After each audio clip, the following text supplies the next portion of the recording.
expressvpn.com/Jordan. Yeah, so I think the idea is that in war, a lot is possible and ethically permitted that would not be permitted outside of war, right? So that the same kind of principle applies here. So what you have, for instance, is in the U.S., that a former head of the FDA was actually on the board of Pfizer. He then is on national TV all the time, essentially pushing a line that benefited Pfizer and the sale of its products. Sometimes and often, in fact, without disclosing the fact that he has this conflict. Yeah. So they're definitely, but that's long-standing, right? You understand that those kinds of conflicts exist, and you're absolutely right. Like the regulatory agencies, there is this people work for the regulatory agencies and then they go work for the drug companies and come back, right? That's like the FDA. That's a major problem the FDA in the U.S. faces. So now that's completely understandable.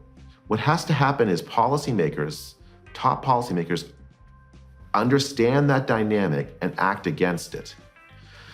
Instead, what happened was that the top policymakers said to themselves, certainly they acted this way, that kind of dynamic actually helps the public.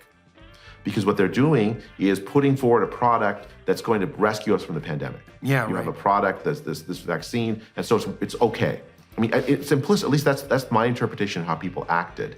Because otherwise you would have had top policymakers and top public health officials decrying these conflicts of interest, this sort of revolving door, as you say. Well, the problem is that in the face of an unspecified threat, it's easy to make the argument that the end justifies the means. And you can understand how we would fall into that, especially given, and this is something else that's very interesting to contemplate, the exaggeration of the severity of the threat. Now, I've been thinking about this biologically.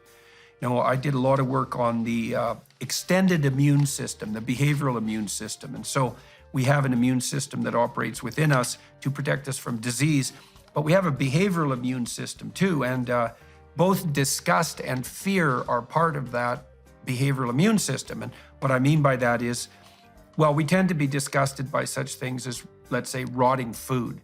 And the reason we're disgusted by it is because the rotting food is full of bacteria that produces toxins to keep us from eating the bacteria's food. And we're sensitive to that, so we stay the hell away from it. And so that's part of what protects us against pathogens. And disgust is one of the main mechanisms whereby that operates. And so what we saw happening was the use of fear, definitely, but also the use of disgust, which, by the way, is much more dangerous, because if you're afraid of something, you avoid it. But if you're disgusted by something, you burn it and destroy it. So if you start to leverage disgust in the political landscape, you're playing with fire. Certainly what the Nazi propagandists were very, very good at using disgust. And Hitler's anti-Semitic language, for example, is absolutely permeated with disgust metaphors. Purity of the blood, purity of the race, the cockroaches and insects that were conspiring against Germany. It's all purity language.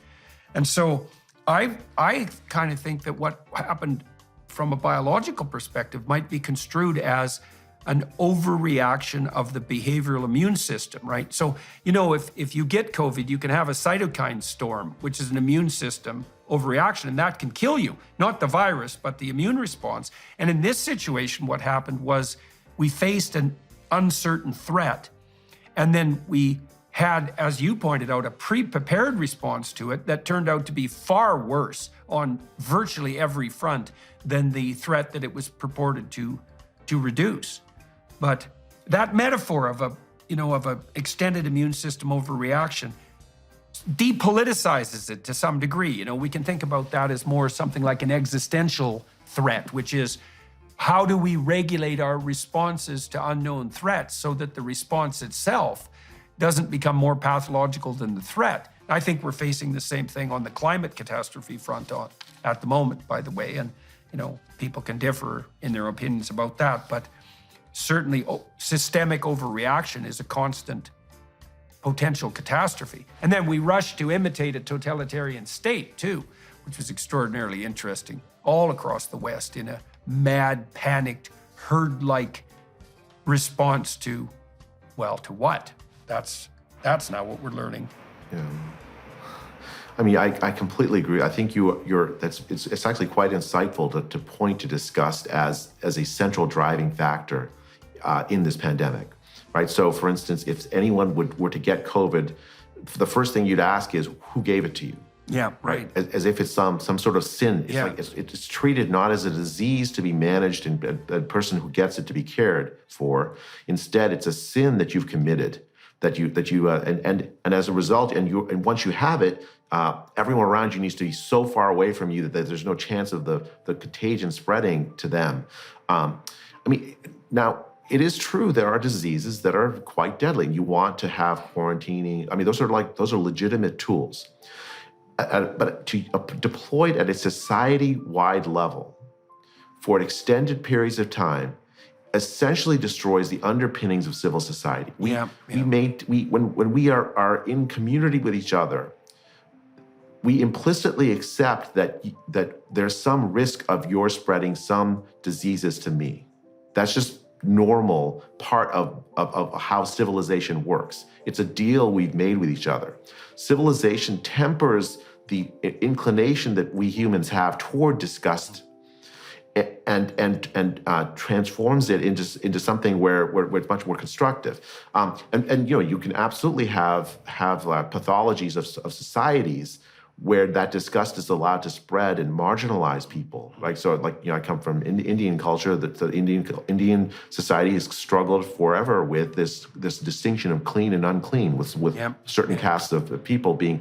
I think that is a normal feature of societies. Yeah, well, there's good work too on the political front showing that societies where infectious disease prevalence is higher, like genuinely higher, are also substantially more likely to have authoritarian political structures. And that and the correlation's like 0.7. This is not a trivial effect, it's a walloping effect. And some of that has to do with, well, exactly what you're describing, which is the distinction, the ritual and even sacred distinction between what's clean and unclean. And that does tie into bodily and physical purity, and then into a kind of metaphysical purity. And it's very difficult to keep those levels of analysis separate. I mean, the goal of public health has always worked to counteract that. Right. We tell people you shouldn't moralize a disease. You shouldn't treat a disease as if it's something that's morally wrong about the person that has the disease. With HIV, we learned that lesson, I thought. Mm-hmm. Yet during the pandemic, public health authorities leaned into this. They leaned into the idea that someone